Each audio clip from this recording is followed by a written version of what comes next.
皆さんこんにちは。福生雨漏り診断士株式会社ホークアイズの米田と申します。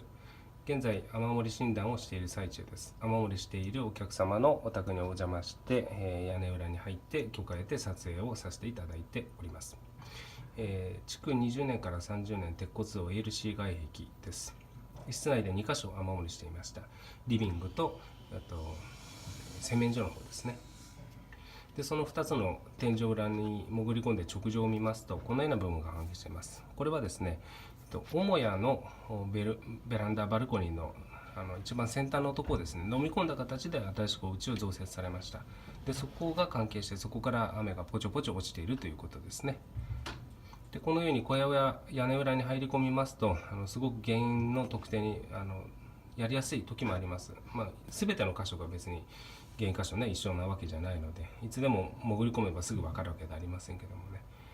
でこのような仕方でしっかり診断しております。でこの時に撮らせていただいた映像画像を LINE ですぐお送りしまして、お客様のスマホに残しておいて、残せばきちんと診断している、あるいはそういうところから入ってたんだなって知って安心されますよね。もうご自分のお家ですから、ご自分のお家の情報を全部知っとくのは当然のことですのでね、わざわざ全て理解することはないと思うんですけども、必要な情報はしっかりお伝えして残しておいたら安心だと思うんですね。こんなことでもう何もかも見えるようにきちんと目視診断修理してますので、どうぞ心配な方はお気軽にご相談ください。